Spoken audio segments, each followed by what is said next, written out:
वो देश जो कभी सत्यम शिवम सुंदरम, कभी वंदे मातरम और कभी पंजाब सिंध गुजरात मराठा द्रविड़ उत्कल बंगा है।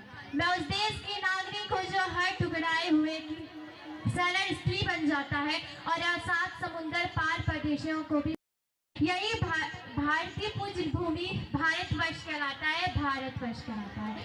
मुख्य आदरणीय शिक्षागण सहपाठी और अभिभावकों को मैं स्वतंत्रता दिवस की बहुत कालीन भारत के वर्तमान भारत के उदाहरण से स्पष्ट करना चाहूंगी कि जब तिरंगियों की फेरे में हम फंस गए थे तब रंग दे बसंती चोला के एक आवाज पे टोले भराते थे।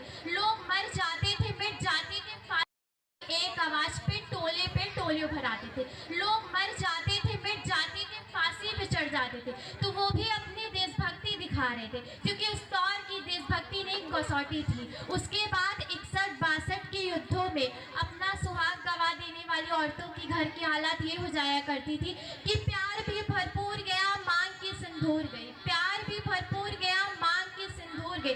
नन्हे नौने की लंगोटियां चली गई, छोटी छोटी बेटियां की चोटियां चली गई।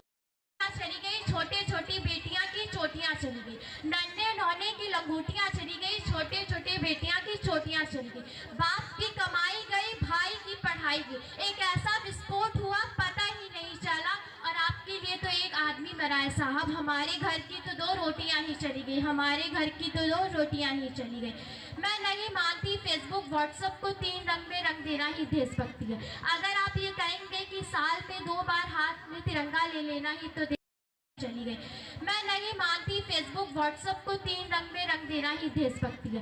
अगर आप ये कहेंगे कि साल में 2 बार हाथ में तिरंगा ले लेना ही तो देशभक्ति है, तो मैं पूछना चाहूंगी कि वो ट्रैफिक की छांव में नंगे पाँव में वो जो हाथ में लेके तिरंगा बेच रहा है, क्या आप उसकी देशभक्ति कहेंगे? वो उसकी देशभक्ति नहीं, वो उसकी पेट की शक्ति है जो उसे ये सब करने पे मजबूर कर रही है।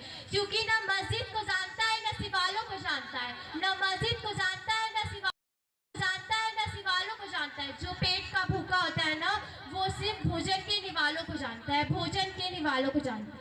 आखिरी पंक्ति आप सबके सामने प्रस्तुत करना चाहूंगी। भारत कोई भूमि का टुकड़ा नहीं, एक जीता जागता राष्ट्र पुरुष है कि वंदन की धरती है, अभिनंदन की धरती है। वंदन की धरती है, अभिनंदन की धरती है। अर्पण की भूमि है, दर्पण की भूमि है। इसकी नदी नदी हमारे लिए गंगा है, इसका कंकड़ कंकड़ हमारे लिए शंका है। धरती है, वंदन की धरती है, अभिनंदन की धरती है। अर्पण की भूमि है, दर्पण की भूमि है। इसकी नदी नदी हमारे लिए गंगा है, इसका कंकड़ कंकड़ हमारे लिए संकर है। हम जिएंगे तो इस भारत के लिए, हम मरेंगे तो भारत के लिए। और मरने के बाद भी अगर गंगा में बहती हुई अस्थि को कोई कान लगा के सुनेगा तो एक ही आवाज आई, भारत माता की